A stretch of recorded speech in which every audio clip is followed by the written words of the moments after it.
Hello, नमस्ते, greetings. Study and crack with Vaishnavi Salve में आपका स्वागत है। आज हम एक इम्पोर्टेंट टॉपिक के ऊपर पढ़ाई करने वाले हैं, वो है प्रियम्बल ऑफ द कॉन्स्टिट्यूशन। वैसे भी exam point of view preamble एक इम्पोर्टेंट टॉपिक है, बट इस साल वो और ज्यादा इम्पोर्टेंट इसके लिए हो जाता है क्योंकि प्रियम्बल ऑफ आवर इंडिया, ठीक है, उसके केस में, उसके संदर्भ में एक इम्पोर्टेंट लैंडमार्क केस लाने वाले केशवानंद भारती जी की इस साल 6 सितंबर 2020 को डेथ हो गई। ठीक है, तो इसके लिए प्रियम्बल के ऊपर क्वेश्चंस पूछे जाने के चांसेस आने वाले एग्जाम्स में बहुत ज्यादा है। तो आज के वीडियो में इसके लिए हम पहले देखेंगे प्रियम्बल होता क्या है भारत देश के प्रियम्बल में मेंशन की गए पॉइंट्स। इन पॉइंट्स से हम क्या समझते हैं कि क्या इंग्रेडिएंट से प्रियम्बल बना है। प्रियम्बल में 9 कीवर्ड्स मेंशन किए गए, जैसे socialist, secular, democratic, republic, justice. इन जैसे 9 कीवर्ड्स है, इन 9 कीवर्ड्स का क्या मीनिंग है और क्या इंपॉर्टेंस है हमारे लाइफ में, प्लस इस प्रियम्बल का क्या इंपॉर्टेंस है हमारे लाइफ में। प्लस हम देखेंगे कि ओके चलो देख लिया प्रियम्बल होता क्या है, बट वो प्रियम्बल कॉन्स्टिट्यूशन का कौन सा पार्ट फॉर्म करता है। और फिर हम देखेंगे कि क्या हमेशा से प्रियम्बल को कॉन्स्टिट्यूशन का पार्ट माना गया था या फिर नहीं, या फिर प्रियम्बल में कोई चेंजेस अमेंडमेंट की जा सकती है कि नहीं। ये सारी चीजें आज के वीडियो में हम कवर करेंगे। सो बेसिकली आज के वीडियो में प्रियम्बल के बेसिक्स से लेके अब तक की प्रियम्बल में की गई सारी अमेंडमेंट्स, अभी तक सिर्फ एक ही अमेंडमेंट की गई, उन सारे पॉइंट्स को हम अच्छे से कवर अप करेंगे। सो पूरा वीडियो बहुत अच्छे से देखना। सबसे पहले देखते हैं प्रियम्बल होता क्या है। देखो, जब आप किसी स्कूल, कॉलेज या किसी भी इंस्टीट्यूशन में काम करते हो तो आपके पास एक आइडेंटिटी कार्ड होता है। उस आइडेंटिटी कार्ड पे आपका नाम, आपका date of birth, contact number, आपका क्या डेजिग्नेशन है उस इंस्टीट्यूट में, ये सारी चीजें मेंशन की होती है। तो एक आइडेंटिटी कार्ड पढ़ के हम बता सकते हो कि आपका उस इंस्टीट्यूशन में क्या रोल है। सिमिलरली प्रियम्बल को कॉन्स्टिट्यूशन का आईडी कार्ड बोला जाता है। इसका रीजन ये है कि प्रियम्बल के अंदर कॉन्स्टिट्यूशन की सारी समरी वाली पॉइंट्स होती है, जैसे कॉन्स्टिट्यूशन कब बनाया गया, कॉन्स्टिट्यूशन किन ऑब्जेक्टिव्स के ऊपर बनाया गया, कॉन्स्टिट्यूशन को कहां से राइट्स मिलते हैं, कहां से पावर मिलता है, प्लस कॉन्स्टिट्यूशन का क्या डिस्क्राइब करता है कि हमारे देश का नेचर कैसा है। सो बेसिकली कॉन्स्टिट्यूशन में, इतने बड़े कॉन्स्टिट्यूशन में जो सारे पॉइंट्स दिए गए, उन सारे पॉइंट्स की समरी आपको प्रियम्बल में दिख जाती है। इसके लिए प्रियम्बल बहुत ज्यादा इंपॉर्टेंट है। तो ये प्रियम्बल किस बेसिस पे बनाया गया। सो 1938 में, अगर आपने making of the constitution video देखा होगा, सो 1938 में पंडित नेहरू जी द्वारा ऑब्जेक्टिव्स रेजोल्यूशन पास किया गया और उस ऑब्जेक्टिव रेजोल्यूशन को कॉन्स्टिट्यूंट असेंबली ने अडॉप्ट किया। तो कॉन्स्टिट्यूंट असेंबली ने बाद में जाके कॉन्स्टिट्यूशन बनाया, प्रियम्बल बनाया। तो उन्होंने पंडित नेहरू द्वारा बनाए गए इस ऑब्जेक्टिव रेजोल्यूशन को अडॉप्ट करके उसी के बेसिस पे उन्होंने प्रियम्बल बना दिया। तो एग्जाम में बेसिकली ये ज्यादा क्वेश्चन एनडीए में और सीडीएस में पूछा जाता है कि प्रियम्बल कहां से बनता है, किस चीज से बनता है। तो प्रियम्बल बेसिकली ऑब्जेक्टिव रेजोल्यूशन से बनता है। प्लस इस प्रियम्बल में जब से वो बना है, ठीक है, 26 नवंबर 1949 को, जिस दिन हमने कॉन्स्टिट्यूशन का अडॉप्ट किया गया, उसी दिन प्रियम्बल है। तो उस प्रियम्बल में अभी तक 1949 से लेके 2020 तक सिर्फ एक ही बार चेंज किया गया था, वो था 1976 में 42nd कॉन्स्टिट्यूशन अमेंडमेंट द्वारा। और क्या चेंज किया गया था, तो बेसिकली प्रियम्बल में 3 नए वर्ड्स ऐड किए गए थे, सोशलिस्ट, सेक्युलर एंड इंटीग्रिटी। ठीक है, तो ये कीवर्ड्स होते क्या है, इसकी मीनिंग क्या है, बहुत डिटेल में आज के वीडियो में देखेंगे। फिलहाल आपको सिर्फ इतना याद रखना है कि American constitution was the first to begin with the preamble. ठीक है, सो प्रियम्बल इज व्हाट, अगर आपको कोई भी पूछेगा, it is basically a summary और essence of the constitution. It can also be called as an identity card to the constitution. ठीक है, तो प्रियम्बल एक्चुअली कैसे दिखता है। तो प्रियम्बल में ये टेक्स्ट लिखा गया है, क्या है, we the people of India. मतलब ये प्रियम्बल कौन बोल रहा है, हम जो भारत के लोग हैं। We the people of India have solemnly resolve to constitute India into, हम ये वचन देते कि इंडिया इज अ सोवेरेन, सोवेरेन मतलब हमारा खुद का, बाहर का कोई रूल नहीं रहेगा, सोशलिस्ट, ठीक है, सेक्युलर, सोशलिस्ट मतलब लोगों के लिए, सेक्युलर मतलब all religions are treated equally, we do not favor any particular religion, democratic, rights of the people, republic मतलब elected head। ये सारे पॉइंट से हमारा भारत देश बना है। So it is telling you the nature और the objectives of the nation. Plus ये बताता है हम यहाँ के सारे सिटीजन्स को जस्टिस, ठीक है, लिबर्टी मतलब फ्रीडम टू डू एक्सप्रेस, ठीक है, equality, treat them equality, provide them equal opportunity and status, fraternity, ठीक है, फ्रैटर्निटी का मतलब होता है भाईचारा। हम सारे यहाँ के सिटीजन्स को जस्टिस, लिबर्टी, इक्वलिटी और फ्रैटर्निटी अश्योर करते हैं। तो देखो, ये पहले तो आपको बता रहा है, कौन बोल रहा है? People of India. इंडिया में कौन कौन सी क्वालिटीज है? Sovereign, socialist, secular, democratic, Republic. यहाँ के लोगों को कौन सी पावर है? Justice, liberty, equality and fraternity.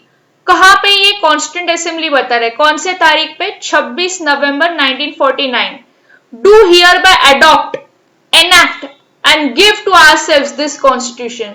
तो ये प्रियम्बल बेसिकली आपको पूरा कॉन्स्टिट्यूशन के बारे में बता देता है, ठीक है। तो इसके लिए इसको क्या बोला जाता है? Identity card of the constitution. तो इसको मैंने थोड़ा सिंपल लैंग्वेज में आपको बता दिया। प्रियम्बल किस चीज से बनता है?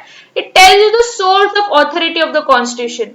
देखो, हमारे देश में कभी भी कोई आर्टिकल बनाना है, कुछ भी लॉ बनाना है, कुछ भी चीज गलत हो जाती है। हमारे जो फंडामेंटल राइट्स है कहाँ लिखे गए? कॉन्स्टिट्यूशन में। तो अगर आपको पूछा जाएगा आपके देश में सुप्रीम कौन है, प्राइम मिनिस्टर, प्रेसिडेंट, तो नहीं, आपका आंसर हमेशा होगा हमारे देश में सुप्रीम होता है कॉन्स्टिट्यूशन। तो आपको फिर पूछा जाएगा कॉन्स्टिट्यूशन को पावर कहां से मिलती है? तो कॉन्स्टिट्यूशन को अथॉरिटी करने का पावर मिलता है उस देश के लोगों से। तो प्रियम्बल ये मेंशन करता है कि constitution derives it authority from people of India. दूसरा आपको ये मेंशन करते हैं कॉन्स्टिट्यूशन के ऑब्जेक्टिव्स क्या है? तो लोगों तक जस्टिस, लिबर्टी, इक्वलिटी और फ्रैटर्निटी पहुंचाना, JLEF। फिर ये पूछता है कि भारत देश का नेचर कैसे होगा? तो प्रियम्बल बोलते हैं कॉन्स्टिट्यूशन में डिक्लेयर किया गया कि भारत देश एक सोवेरेन, सोशलिस्ट, से DR, ठीक है, सोवेरेन, सोशलिस्ट, सेक्युलर, डेमोक्रेटिक और रिपब्लिक पॉलिटी रहेगा। और कॉन्स्टिट्यूशन को कब अडॉप्ट किया गया? 26 नवंबर 1949। बट एक्चुअली कमेंट्स कब किया गया? 26 जनवरी 1950, ठीक है। तो अभी तक हमने देखा कि प्रियम्बल होता क्या है, बेसिकली कॉन्स्टिट्यूशन की समरी बताता है, उसकी टेक्स्ट कैसे दिखती है और क्या क्या पॉइंट्स प्रियम्बल में होते हैं। आगे हम देखेंगे कि प्रियम्बल के 9 कीवर्ड्स, प्लीज इसको याद कर लो। How will you remember? You can remember anyhow you like. मैं कैसे याद करती हूँ? Say daily EF, say daily EF, RJ। So is for sovereign, so is for socialist, say is secular, D is democratic, L is liberty, EF equality, fraternity, RJ republic, justice। 9 points हो गए। ये 9 keywords किसी भी तरह video को pause करके याद कर सकते हो। Only if you have learned these 9 keywords, then we'll move further। सबसे पहले हम पढ़ेंगे सोवेरेन क्या होता है। सोवेरेन है हमारा देश, इसका मतलब हमारा देश किसी भी दूसरे देश पे डिपेंडेंट नहीं है, ना ही हमारा देश किसी और दूसरे देश पे डोमिनेंट है। We live as an independent country. We do not have any authority above it. हमारे भारत देश में our country is free to conduct its own affairs, चाहे वो इंटरनल हो या एक्सटर्नल हो। भले ही हमारा भारत देश यूनाइटेड नेशंस ऑर्गेनाइजेशन का मेंबर हो या कॉमनवेल्थ का मेंबर हो, लेकिन उसके इन मेंबरशिप्स की वजह से उसके सोवरेन नेचर में कोई फर्क नहीं पड़ता। प्लस ये भी बताता है कि India can acquire a foreign territory or give its part to a foreign territory. So India lives as an independent state. So it means sovereign. से में से हमने पहला सो खत्म कर दिया। Sovereign मतलब खुद का राज। दूसरा है सोशलिस्ट। देखो, सोशलिस्ट वर्ड पहले कॉन्स्टिट्यूशन में DPSP में था, directive principles of state policy. But 42nd amendment जब 1976 में किया गया, तब उसको कहां पे ऐड किया गया? उसको प्रियम्बल में ऐड किया गया। कांग्रेस पार्टी ने ये वर्ड ऑलरेडी अपने अवधि सेशन में 1955 में अडॉप्ट किया था, बट उसको मेंशन स्पेसिफिकली किया नहीं गया था। अभी देखो सोशलिज्म होता क्या, मैं आपको बता देती हूँ। आपने अगर जब टाइप्स ऑफ इकोनॉमी हमारा वीडियो पढ़ा होगा, जब हम फर्स्ट वीडियो पढ़ रहे थे, तो टाइप्स ऑफ इकोनॉमी में सोशलिस्ट इकोनॉमी मैंने आपको बोला था, जो सारी चीजें क्या होती है? It's owned by the government, it's everything is public, nothing is a private property. But prime minister Indira Gandhi ने 1976 में क्या बोला था? We have always said that we have our own brand of socialism. मतलब उन्होंने बोला कि हम ब्लाइंडली पूरा का पूरा सोशलिज्म रशिया की तरफ फॉलो नहीं करेंगे। हम क्या करेंगे, जहां जहां जरूरी हो वहां पे हम वो सेक्टर्स, पब्लिक सेक्टर्स बनाएंगे, और जहां पे नहीं हो will have a private sector. तो देखो, नॉर्मली अगर आप राइट हैंड साइड पे देखोगे, कम्युनिस्ट सोशलिज्म कहां पे होता है? जहां पे चाइना में, रशिया में, तो वहां पे क्या होता है? It involves the nationalisation of all means of production and distribution. सारी चीजें ओन बाय द गवर्नमेंट, सारी पब्लिक प्रॉपर्टी होती है and there is no private property as such. But Indian democratic socialisation अलग है। जो प्राइम मिनिस्टर इंदिरा गांधी ने बोला था, उन्होंने ये बोला था कि we hold a faith in mixed economy, जहां पे प्राइवेट और पब्लिक दोनों साथ में रहेंगे। So yes, we do have a socialist economy mentioned. We have a socialist content mentioned in the preamble, but हमारा इंडियन डेमोक्रेटिक सोशलिज्म अलग है। हमारे देश में सारी चीजें पब्लिक प्रॉपर्टी नहीं है। We have a mixed economy. और ये new economic policy of liberalisation, privatisation, globalisation जब स्टार्ट हुआ 1991 में, जब हमारे यहाँ पे ओपन मार्केट्स आ गए, तो सोशलिस्ट क्रेडेंशियल और ज्यादा कम हो गए। क्यों? रीजन देखो, 1991 तक किसी को भी अगर कोई प्राइवेट बिजनेस स्टार्ट करना होता था, बहुत सारे रेस्ट्रिक्शंस होते थे।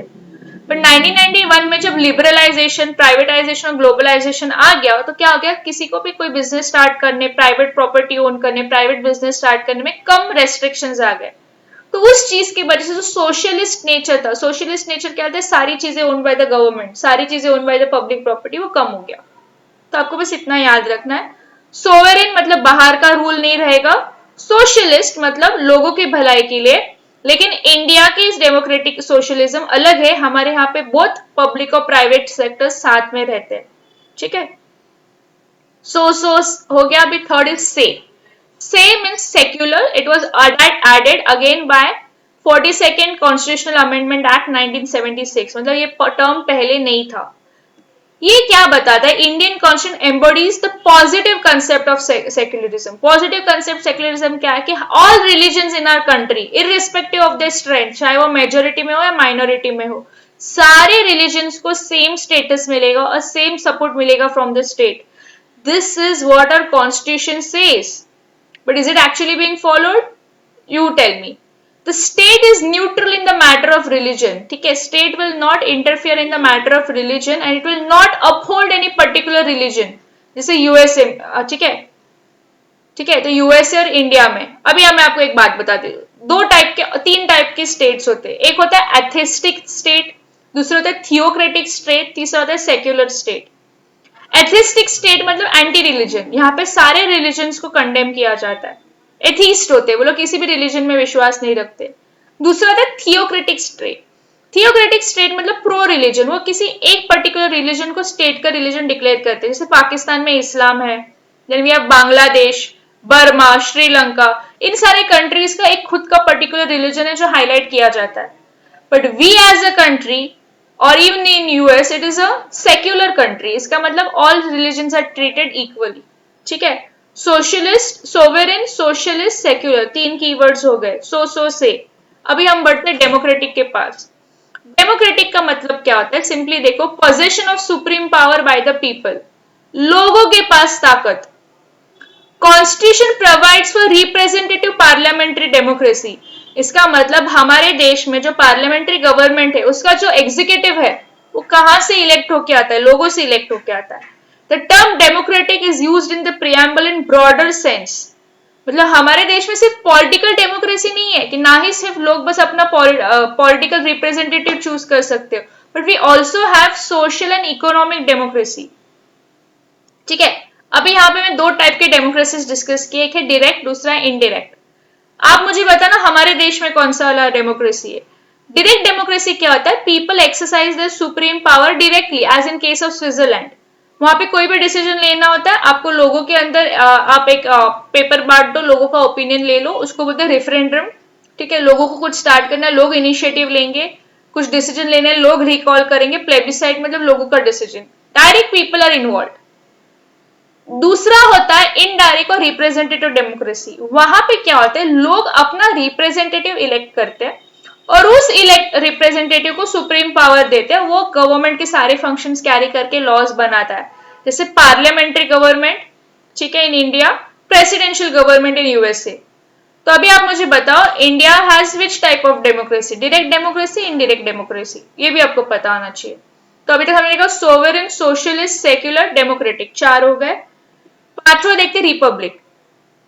रिपब्लिक का मतलब क्या होता है? ध्यान से सुनना। India has an elected head called a president and is elected indirectly for a fixed period of 5 years. तो हमारा जो इलेक्टेड हेड है, हमारे देश का जो हेड है, जो प्रेसिडेंट है, वो हम इलेक्ट करते हैं, ठीक है. The power of choosing the head is in the people, not in a single individual like a king. यहाँ पे we have absence of any privilege class. सारे पब्लिक ऑफिसेस ओपन होते सारे सिटीजन्स को विदाउट एनी डिस्क्रिमिनेशन. इसका मतलब है हम रिपब्लिक है. सो डेमोक्रेटिक पॉलिटिक को हम दो कैटेगरीज में डिवाइड कर सकते हैं. एक है मोनार्की, जैसे ब्रिटेन में भले ही उनके पास पार्लियामेंट्री फॉर्म ऑफ गवर्नमेंट है, उनके देश का जो हेड है वो क्वीन होता है, ठीक है. हमारे देश में we have a parliamentary form of government, but हमारा जो president is elected by the people directly और indirectly for a fix period of time, ठीक है. क्वीन को आप फिक्स पीरियड ऑफ टाइम के लिए इलेक्ट नहीं करते हो. So I hope you understood the difference between republic and monarchy. Monarchy is the king's rule or the queen's rule. Republic is the head is elected by the people for a fixed period of time. ठीक है. So say democratic republic. अभी हम जाते हैं justice की तरफ. हमारे देश में फंडामेंटल राइट्स द्वारा एंड डायरेक्टिव प्रिंसिपल्स द्वारा हमारे पास 3 टाइप के जस्टिस है. सोशल जस्टिस, इकोनॉमिक जस्टिस और पॉलिटिकल जस्टिस. सोशल जस्टिस मतलब क्या बोलता है, देश के सारे सिटीजन्स को इक्वली ट्रीट किया जाएगा. किसी को भी रंग, कास्ट, कलर, रिलीजन और सेक्स के बेसिस पे प्रेफरेंस नहीं दिया जाएगा. Plus we will not give any special privilege to any particular section. So will have absence of privilege from being provided to any particular section. और improvement करेंगे conditions में किसके, बैकवर्ड क्लासेस और women के, कि वो ऑलरेडी डिप्रेस थे तो उनको ऊपर लाने के लिए थोड़े इंप्रूवमेंट्स करेंगे, बट किसी पर्टिकुलर सेक्शन को स्पेशल प्रिविलेज नहीं दे रहे. इसको बोलते सोशल जस्टिस. दूसरा था इकोनॉमिक जस्टिस. इकोनॉमिक जस्टिस मतलब क्या, कि economic non discrimination between people on basis of economic factors, ठीक है. किसी को भी जस्टिस, इकोनॉमिक जस्टिस प्रोवाइड करना. हम ये नहीं देखेंगे अच्छा ये अमीर है तो इसको जस्टिस मिलना चाहिए. No, it involves elimination of glaring inequalities in wealth, income and property. ठीक है. देखो लिखते हुए ये सारी चीजें बहुत अच्छी लग रही है, पढ़ते हुए भी बहुत अच्छी लग रही है. Is it really happening in the society? You tell me. Socialist देखा, इकोनॉमिक देखा, भी पॉलिटिकल जस्टिस देखो. All citizen should have equal political rights, equal access to political offices and equal voice in the government. ठीक है. इसको बोलते political justice. मतलब basically हम क्या करना चाहते हैं, हम लोगों के साथ न्याय करना चाहते हैं, चाहे वो सामाजिक हो, आर्थिक हो, या फिर कैसे हो, पॉलिटिकल हो. ये जो आइडिया था जस्टिस का, ये हमने रशियन रिवॉल्यूशन से लिया है. ठीक है. तो देखो पहला देश अभी तक जो जिसने कॉन्स्टिट्यूशन बनाया, प्रियम्बल लिया, वो था यूएसए. ठीक है. हमारे पास पार्लियामेंट्री फॉर्म ऑफ गवर्नमेंट है जैसे ब्रिटेन के पास है, but we have a republic government like USA. फिर यूएसए में प्रेसिडेंशियल है, हमारे पास प्राइम मिनिस्टर वाला है. अभी हम देख रहे कि जस्टिस वाली क्वालिटी हमने कहां से ली, रशियन रिवॉल्यूशन से, 1917 वाले. तो ये पॉइंट्स आपको डायरेक्टली इसके ऊपर क्वेश्चंस पूछे जाते हैं, इसके लिए आपको पता होना चाहिए. ठीक है. तो अभी तक हमने सोच से डेमोक्रेटिक, रिपब्लिक, जस्टिस 6 हो गए और 3 बाकी. लेट अस सी लिबर्टी. लिबर्टी मतलब आजादी. ठीक है. You do not have you do not have any restrictions on an individual. आप सारे इंडिविजुअल्स को सेम टाइम पे इक्वल अपॉर्चुनिटीज प्रोवाइड कर रहे हो उनके डेवलपमेंट के लिए. इसको बोलते हैं liberty. All citizens of India, it secures to all citizens of India liberty of thought, expression, belief, faith and worship. किस बेसिस के द्वारा आप बोल सकते हो, सपोज अगर मुझे अभी I want to go to Delhi, I can go to Delhi. Why? Because fundamental rights gives me a right to travel throughout the country. ठीक है. तो अपनी फंडामेंटल राइट्स द्वारा अगर हम क्या कर सकते हैं, सारे राइट्स हम एंजॉय कर सकते हैं. बट इसका मतलब ये नहीं कि कोई भी सिटीजन जो चाहे कर सकता है. आप अपनी मनमानी नहीं कर सकते. Does not mean you have a licence to do whatever you like. It has to be enjoyed within the limitations. For example, suppose I have the fundamental right to go and travel anywhere throughout the country. But suppose अगर throughout the country अगर lockdown announce किया गया है, throughout the country अगर restrictions impose किए गए, then I won't say कि अरे मेरा fundamental right है, मुझे जाना है. No, that is not the way. You can enjoy the rights but within the limitations mentioned in the constitution. ठीक है. So the ideas of liberty, equality and fraternity हमने फ्रेंच रिवॉल्यूशन से लिए. Please note that. Justice कहां से लिया, Russian revolution. Liberty, equality, fraternity, left we have taken from where, French revolution. तो अभी तक हमने क्या किया, sovereign, socialist, secular, democratic, republic, justice, liberty, और दो बाकी क्या है वो, इक्वलिटी और fraternity. Let's see equality. Equality का मतलब क्या होता है, absence of any special privilege to any section of the society. ठीक है, हम हमारे देश में प्रियम्बल ये बोलता है कि all citizens of a country are treated equally with status and opportunity.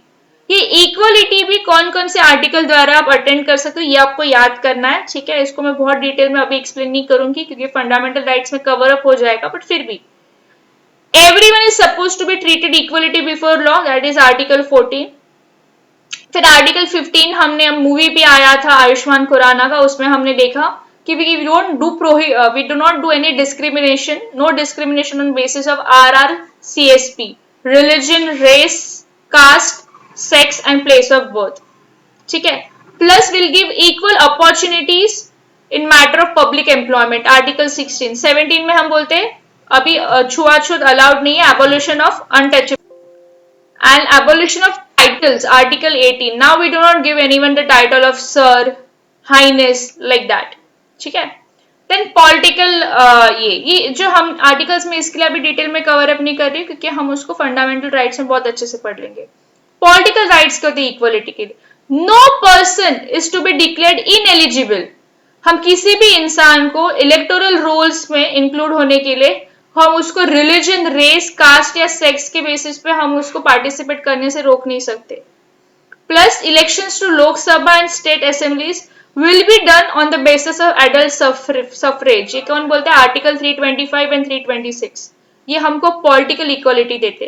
Economic equality क्या होता है, इकोनॉमिक इक्वलिटी में आर्टिकल 39 द्वारा, डीपीएसपी द्वारा हम ये बोलते हैं कि men and women have equal right to an adequate means of livelihood and equal pay for equal work. देखो ये जो लिखा है ना, equal pay of equal work, आप मुझे बताओ अभी भी अगर आप देखोगे बहुत सारी जगहों पे ऐसे होता है कि men are paid more than women for the same work they do. The reason is उनको ऐसे लगता है कि men are the bread earners of the family, bread winners of the family, तो उनको ज्यादा सैलरी की जरूरत है, वुमेन तो एक सब्सिडी। सो आर्टिकल 39 द्वारा ये बोला गया है कि we will give equal pay for equal work irrespective of being a man और अ वुमेन। ठीक है, तो ये आपको याद रखना, इन सारे आर्टिकल्स में आपको कौन कौन से राइट्स मिलते हैं, you are suppose to remember that. ठीक है, तो ये स्लाइड बहुत ही ज्यादा इंपॉर्टेंट है। तो अभी तक हमने 8 कीवर्ड्स खत्म किए, let us see the 9th one, that is fraternity, a sense of brotherhood. क्यों, क्योंकि हमारा कॉन्स्टिट्यूशन बोलता है कि we people of India we have a single citizenship. US में ड्यूअल है, हमारे पास एक ही सिटीजनशिप है, चाहे the person is from west और ईस्ट और नॉर्थ और south throughout the country, he is going to be called as an Indian. So article 51A fundamental duties says that it shall be duty of every citizen of our India। ये ध्यान से सुनना, article 51A क्या बोलता है, every citizen of India should promote harmony and spirit of common brotherhood. पर आप मुझे बताओ, फिलहाल ये जो तनिष्क का एकत्वम का एड जो आया जिसके ऊपर इतना ये किया गया, बैकलैश किया गया, ठीक है, लव जिहाद के नाम पे, but wasn't it promoting that हमारा जो ये है भाईचारा, wasn't it promoting fraternity, wasn't it promoting that religion is not a thing which is supposed to separate people on basis of that। तो ये हमारी ड्यूटी ये है कि हम ये बताएं कि हमारे देश में एक्चुअली भले डाइवर्सिटी हो, वी स्टैंड यूनिफाइड। ठीक है, बट कोई बात नहीं, बट रिमेंबर दिस। ठीक है, the preamble declares dignity of individual, unity and integrity of the nation to be secure. तो प्रियम्बल आपको ये डिक्लेयर करता है कि एक इंसान की इंडिविजुअल डिग्निटी, यूनिटी और इंटीग्रिटी नेशन की सिक्योर्ड है।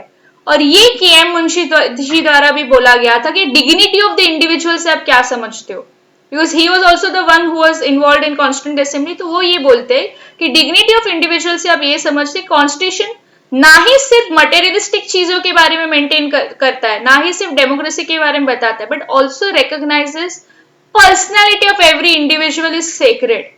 तो हमारा प्रियम्बल ना ही सिर्फ ऊपर की चीजें बताता है जैसे जस्टिस, लिबर्टी, बट ये भी बताता है कि हर एक इंसान की इंडिविजुअल डिग्निटी भी उतनी ही पवित्र और इंपॉर्टेंट है।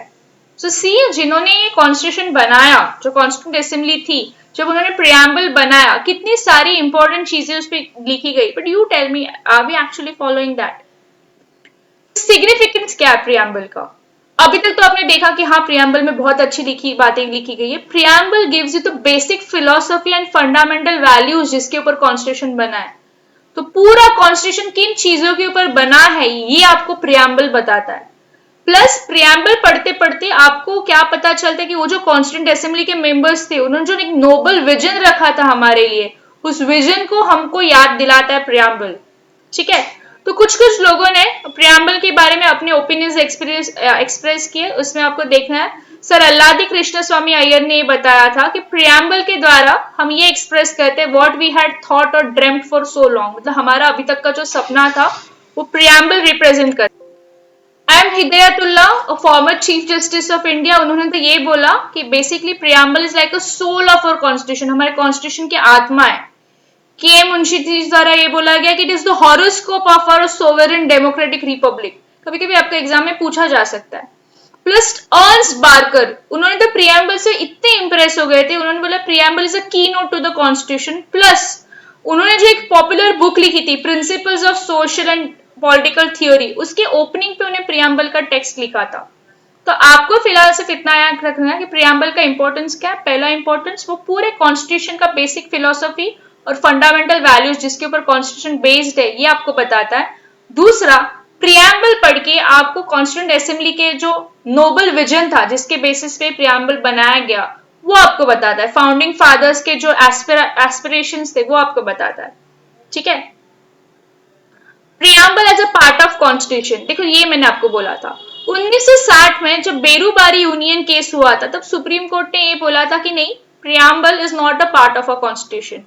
लेकिन उसकी ठीक 13 साल बाद केशवानंद भारती जी का जो केस हुआ था, it is also known as a landmark case in the political science, उसमें सुप्रीम कोर्ट ने अपना पहले का ओपिनियन रिजेक्ट कर दिया और उन्होंने बोला नहीं नहीं, preamble is a part of our constitution. Plus उसी के कितने साल बाद अगर आप देख रहे हो 22 उसी के आप देख रहे हो 22 साल बाद 1995 में LIC ऑफ इंडिया का एक केस हुआ था, उसमें भी सुप्रीम कोर्ट ने वापस अपना ओपिनियन मेंटेन किया कि नहीं, preamble is integral part of our constitution. तो आप देख रहे हो पहले सुप्रीम कोर्ट ने कब माना था, केशवानंद भारती जी के केस में, और उन्हीं की इस साल 6 सितंबर 2020 को डेथ हुई। इसके लिए preamble is a very important topic. तो प्रियम्बल बेसिकली क्या है? तो प्रियम्बल ऐसे नहीं कि प्रियम्बल के बेसिस पे आप जाके कोर्ट में केस लड़ सकते हो, तो it's not justiciable, you can not fight a court on basis you cannot fight a case on basis of that, neither it is a source of power to the legislature nor it is a prohibition, but it is a part of the constitution, क्योंकि इससे आपको ये पता चल रहा है कि जो फाउंडिंग फादर्स थे जिन्होंने कॉन्स्टिट्यूशन बनाया वो किस ओपिनियन से कॉन्स्टिट्यूशन बनाए। तो आपको बेसिकली अपनी कॉन्स्टिट्यूशन के बेस के बारे में पता चलता है प्रियम्बल से। इसके लिए प्रियम्बल को बोला गया कि preamble is what, N identity card for the constitution. ठीक है, तो क्या प्रियम्बल को अमेंड कर सकते हैं? तो जब केशवानंद भारती जी का केस आया था तो फर्स्ट टाइम उन्होंने बोला था कि यस, क्योंकि प्रियम्बल कॉन्स्टिट्यूशन का हिस्सा है और कॉन्स्टिट्यूशन को हम आर्टिकल 368 के द्वारा अमेंड कर सकते हैं, तो yes, preamble can be amended. ये केशवानंद भारती जी के केस में बोला गया था। वेरएज 1960 में जब सुप्रीम कोर्ट ने बोला था कि वो कॉन्स्टिट्यूशन का पार्ट ही नहीं है तो हम उसको अमेंड नहीं कर सकते। तो अगर आपको अभी कोई पूछेगा कि क्या प्रियम्बल को अमेंड कर सकते हैं, यस डेफिनेटली कर सकते हैं। क्यों कर सकते हैं? Because it is a part of the constitution. Okay, second question, क्या अभी तक प्रियम्बल को कभी अमेंड किया गया था? हाँ, अभी तक सिर्फ एक ही बार। कब? 42nd कॉन्स्टिट्यूशनल अमेंडमेंट एक्ट 1976 में क्या अमेंडमेंट की गई थी भाई? 3 वर्ड्स ऐड किए थे, socialist, secular and integrity, and it was held valid by the supreme court. ठीक है, इसके अलावा आपको प्रियम्बल में कुछ भी डाउट होगा please write in the comment section. Till then thank you, please like, share and subscribe study and crack. Thank you so much.